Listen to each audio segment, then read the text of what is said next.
नमस्कार दोस्तों, बात कर रही हूँ भारतीय वायुसेना यानी कि इंडियन एयरफोर्स के अंदर निकली हुई वैकेंसीज के बारे में। अग्निवीरों की भर्ती यहाँ पे शुरू हो चुकी है। 7 जनवरी से इसकी डेट स्टार्ट कर दी गई है और ये 27 जनवरी 2025 तक जो है ये आगे लेके जाई जाएगी।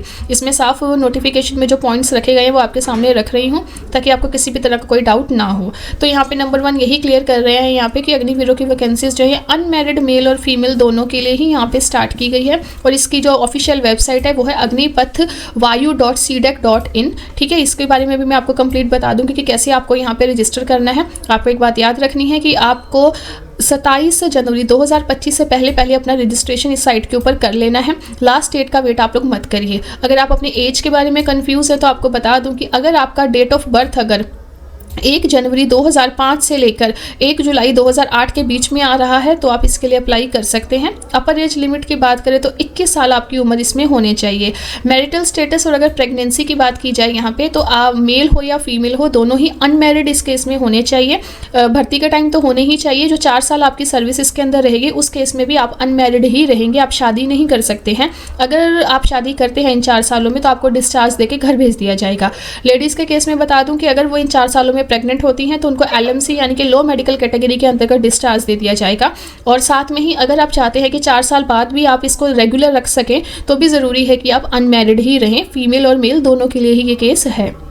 यहाँ पे अगर एजुकेशन क्वालिफिकेशन की बात करूँ जिसका आप में से कईयों को डाउट है तो अगर आपके पास साइंस सब्जेक्ट है यानी कि 12th में अगर आपने साइंस, फिजिक्स, केमिस्ट्री और मैथ्स से क्लियर किया है तो आपके 50% इंग्लिश में नंबर होने चाहिए और टोटल रिजल्ट में 50% नंबर होने चाहिए। या फिर 12th ना करके अगर आपने 3 साल का डिप्लोमा कोर्स किया है किसी भी सब्जेक्ट में, mechanical, electrical, electronic, automobile, computer science किसी में भी किया है तो 50% टोटल मार्क्स और इंग्लिश में 50% कंपल्सरी है। ऐसे ही अगर 2 साल का वोकेशनल कोर्स किया है, अगर फिजिक्स और मैथ्स एज सब्जेक्ट आपने उसके अंदर लिए थे तो फिर आप 50% इंग्लिश में मार्क्स होने चाहिए और फिर वही टोटल 50%। अगर आपके पास साइंस सब्जेक्ट नहीं है और आप आर्ट्स या फिर कॉमर्स स्ट्रीम से बिलोंग करते हैं तो इंग्लिश में तो 50% मार्क्स आपके होने ही चाहिए और टोटल आपका जो है रिजल्ट वो 50% मार्क्स का यहाँ पे होना चाहिए। आगे यहाँ पे कुछ और टर्म्स एंड कंडीशन लिखी हैं कि आप जो हमारी रिकग्नाइज्ड यूनिवर्सिटी है सेंट्रल स्टेट की, आप उन्हीं से जो है आपने अपनी परीक्षा जो है वो संपन्न की हो। अगर डोमिसाइल कैटेगरी की बात करें यानी कि आप कहाँ के रेजिडेंट हैं, आपका निवास प्रमाण पत्र की अगर बात करें तो आपकी परमानेंट रेजिडेंस होनी चाहिए। जिस भी स्टेट से या फिर यूनियन टेरिटरी से आप बिलोंग करते हैं उसका सर्टिफिकेट आपके पास होना चाहिए जो कि किसी गजेटेड ऑफिसर ने साइन कर रखा हो। इसके अलावा COAFP यानी कि children of serving air force personnels के केस में बोला गया है कि अगर उनके माता पिता अभी भी इंडियन एयरफोर्स में सर्व कर रहे हैं तो आपके पास एक सर्टिफिकेट COAFP के नाम से आपको साइन करवा के साथ में लेके आना है। और अगर आपके माता पिता एयरफोर्स से सर्विस में मतलब रिटायर हो चुके हैं, डिस्चार्ज हो चुके हैं या डिसीज्ड हैं तो इस केस में आप उनकी सर्विंग बुक या फिर डिस्चार्ज बुक वगैरह सब लेके आएंगे अपने साथ। ठीक है, तो और यहाँ पे अगर मेडिकल स्टैंडर्ड्स की अगर बात करें मेल और फीमेल दोनों के लिए ही तो मेल कैंडिडेट्स की हाइट 152 सेंटीमीटर है और same is with the case of female candidate 152 centimetre आपकी हाइट होनी चाहिए कम से कम। और सिर्फ नॉर्थ ईस्ट और हिली रीजन्स के लिए यहाँ इन्होंने एक कंसेशन दे रखा है कि हाइट जो है वो 147 सेंटीमीटर को भी एक्सेप्ट किया जाएगा।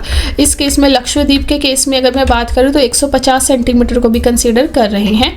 आगे अगर कुछ और बातें इसके बारे में की जाए तो वेट आपका अप्रॉक्सीमेट होना चाहिए प्रपोर्शन आपकी हाइट के साथ। चेस्ट फीमेल और मेल की क्या होनी चाहिए वो आप यहाँ पे इजीली पढ़ सकते हैं।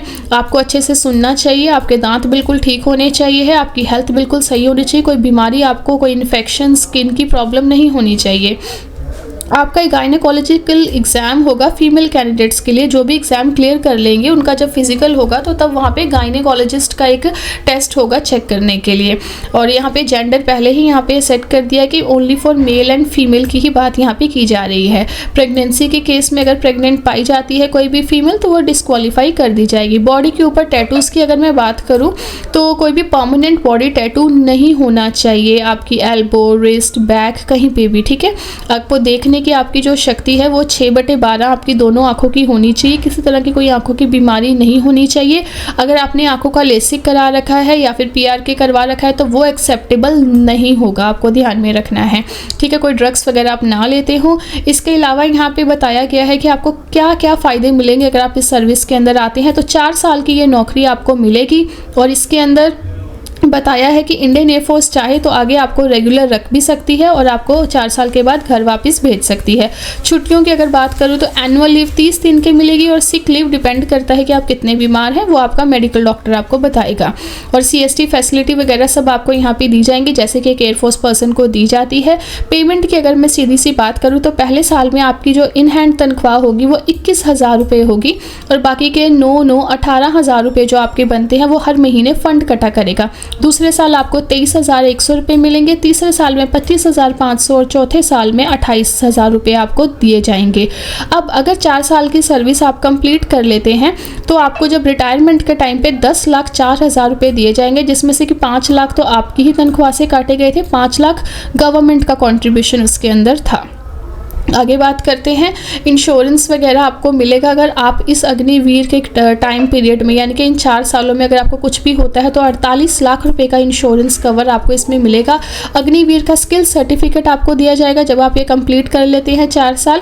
पर एक बात क्लियर की जा रही है कि आप ESM कैटेगरी में नहीं आएंगे, यानी कि आप ऐसा नहीं कह सकते 4 साल बाद कि मैं एक एक्स सर्विसमैन हूँ, जी नहीं, ठीक है। और इसमें कुछ बातें अगर मैं यहाँ पे करूँ सब्जेक्ट्स की, एग्जाम्स की, तो ऑनलाइन टेस्ट आपका होगा। आधार कार्ड आपको लेके जाना बहुत ज़रूरी है। आपकी ईमेल आईडी के ऊपर आपका एडमिट कार्ड आ जाएगा या फिर आप उसे ऑफिशियल वेबसाइट agnipathvayu.cdac.in से भी डाउनलोड कर सकते हैं।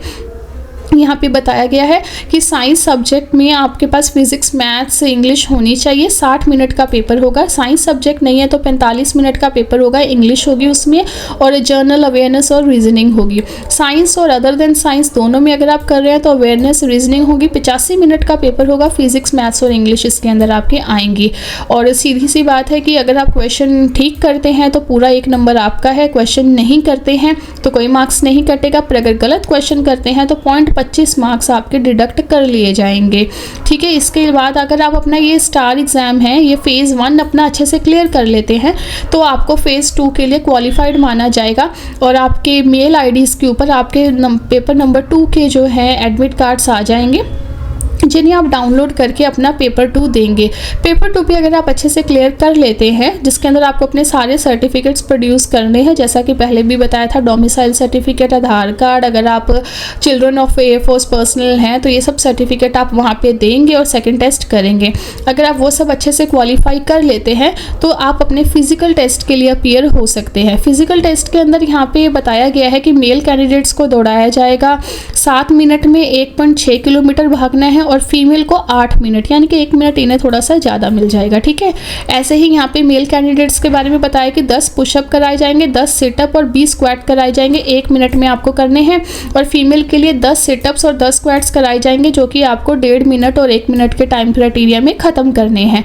जब आप ये दोनों ही टेस्ट क्लियर कर लेते हैं अपने, तो उसके बाद आपके और भी कुछ फिजिकल टेस्ट, आपके मेडिकल टेस्ट यहाँ पे किए जाएंगे, जिसमें कि आपका ब्लड, हीमोग्लोबिन, यूरिन, बायोकेमिस्ट्री, ऐसे कई टेस्ट आपके किए जाएंगे। जब आप ये सब अच्छे से कर लेते हैं तो आपको फिट पाया जाएगा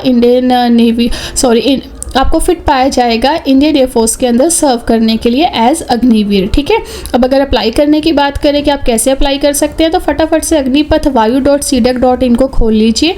उसके बाद वहाँ पे आपके पास अप्लाई करने का प्रोसेस आ जाएगा। मैं भी आपको ये करके भी दिखा देती हूँ।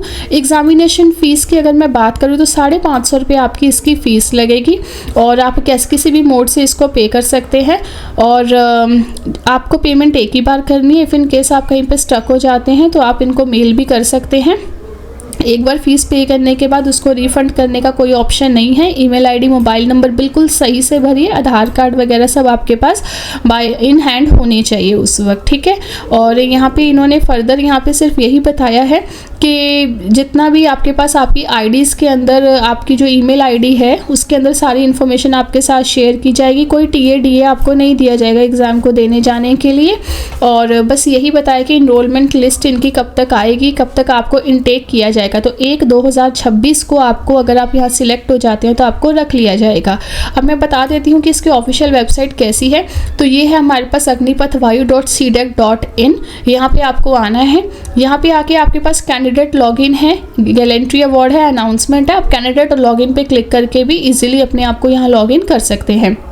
अदरवाइज़ आप अग्निवीर वायु के अंदर आके अपने एलिजिबिलिटी क्राइटेरिया को चेक कर सकते हैं कि क्या पे मिलेगी आपको। ठीक है, तो मैं यहाँ पे क्लिक कर देती हूँ। एलिजिबिलिटी क्राइटेरिया प्रॉपर लिख दिया है, इसको अच्छे से पढ़ सकते हैं और कोई भी डाउट है तो आप क्लियर कर सकते हैं। यहाँ पे आप मुझे चाहें तो मैसेज डाल सकते हैं, कमेंट कर सकते हैं, मैं आपके डाउट्स को यहाँ पे क्लियर कर दूँगी। कोई भी किसी तरह का आपके पास प्रॉब्लम आती है तो इनकी ईमेल आईडी होती है कॉन्टैक्टर्स की, जहाँ पे आप इनके साथ अपनी प्रॉब्लम को साझा कर सकते हैं। वीडियो इन्फॉर्मेटिव लगी हो तो प्लीज़ इसे लाइक करके चैनल को सब्सक्राइब करिए और याद रखिएगा लास्ट डेट से पहले आपको इसे फिल करना है।